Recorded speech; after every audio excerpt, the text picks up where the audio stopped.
And we are actually, so we only have a very few short minutes for questions, and we've seen a couple of good questions come in from the chat, and I've also got one to add into the mix. So I'll ask the 3 questions, and then we'll start off. We'll go to Ros first, because I know, Ros, you need to leave for caring responsibilities, and we'll try and sort of keep this bit to sort of no more than 5 or so minutes. So actually, one of the first questions is directed at you, Ros, but please, others feel free to chip in on this. So that it's quite a direct question. Is it too late to make changes to the ScotWind leases, or are we looking at sort of lessons learned from ScotWind in terms of what happens with the next of these? And then we have a question also about the role of central government in financing the transition.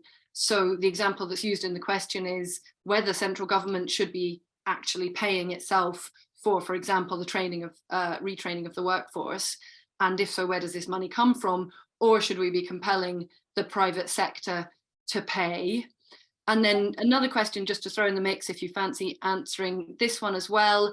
So obviously, other than an emphasis on public ownership, what else do you think is missing from the draft energy strategy, if you've had a chance to have a look at it, or that you think we should be seeking to influence during this consultation phase?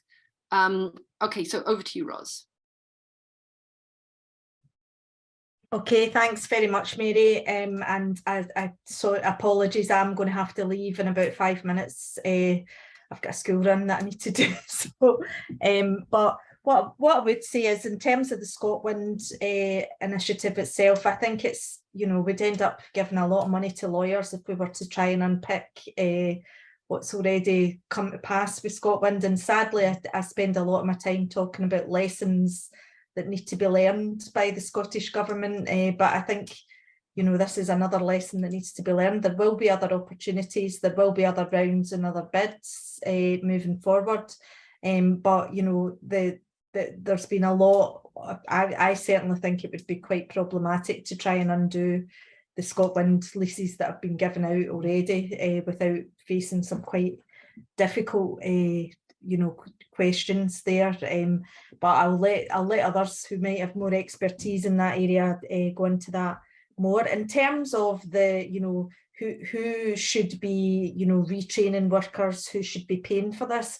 Well, I think that, as I said, we can't really trust the private sector to do it, or even trust them if compelled to do it. I think the answer is to have a strong process of taxation, so that if, we should be taxing the private sector companies who are in the game and who are making the money to, where my preference would be to nationalise and to be move forward in that way. But and where we do have private sector companies operating and making obscene profits, it's up to government to tax those companies and then use that money to reinvest and start to enact public policy. I don't think we're going to deliver a just transition or a transition of any type to green energy without massive investment, and that investment will have to be targeted for the social good, not for private profit.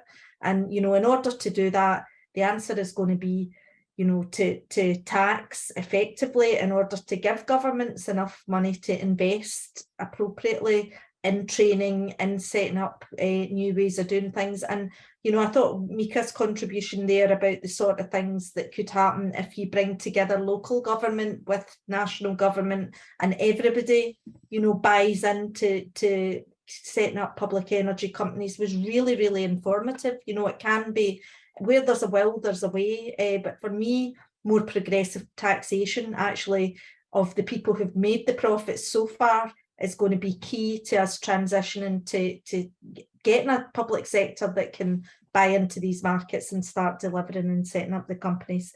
I think in the final area, if we're talking about the different systems and ways that we could be doing things. Sorry, what was the last question? Just let me. The last question was just about any reflections on, other than public ownership, what do we need to be seeking to influence in the draft energy strategy? I mean, for me, skills plays a huge part of what we need to be seeking to influence. It's all very well to set up the companies, to look at the investment, but people are a huge part of this mix as well. So, you know, for me, I think there needs to be more cognizance of the workforce themselves.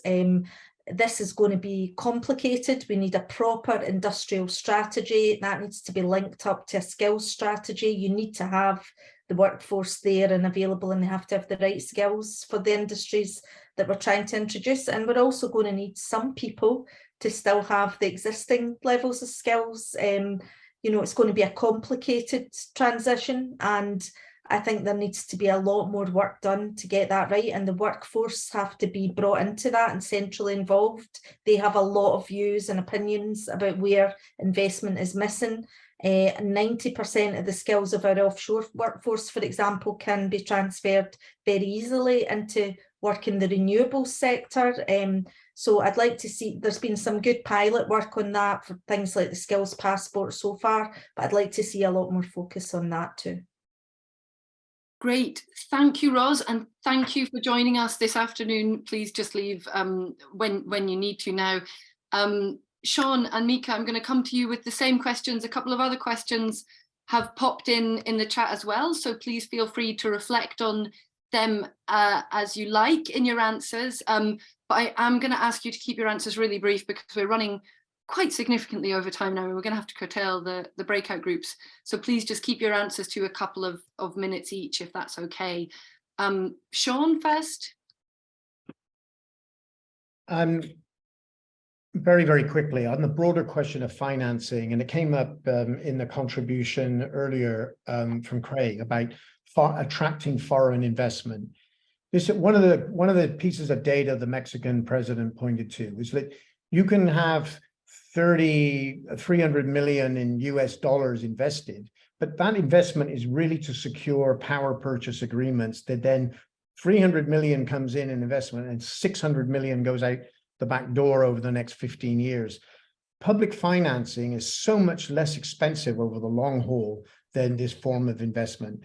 All of the private producers, nearly all of them anyway, have to go and get from commercial banks the money in order to carry out the projects that they've won in terms of the auction system for capacity. So I think that there's a financing model there which is rock solid. It's been going for many, many decades, and it's the policy we should return to, which is direct investment. I'll stop there. Brilliant, thank you. Mika. On ScotWind, so there's questions about how you'd redo the lease, but I think the example I gave before of ESB, the Irish public owned entity, who won one lease, but now they're trying to get in on 2 other leases for 2.9 gigawatts worth. It would be perfectly possible for a Scottish publicly owned energy company to also join in existing leases. Now, it could do that with a hard elbowing its way in, saying we're going to make life difficult for you unless you let us in. It would probably also be invited in anyway, because to be honest, lots of those private entities don't want to own the whole thing. They win the lease and then they want someone else to take on half of it. Either way, it wouldn't be that hard to get in there and for the Scottish publicly owned energy community to take a very large portion of that. Thank you. Since you both stopped so quickly, I am just going to draw a line under the, I know there were lots of other great questions in there, and I'm sorry we didn't ultimately have time to get into those, but please bring those thoughts into the breakouts, which is, you know, we've got a number of different breakouts which will cover a lot of what we've heard from the panel just now. So thank you so much, Mika and Sean, for joining us this afternoon. Please stay if you have the time to join the breakouts. If not, see you some other time somewhere else.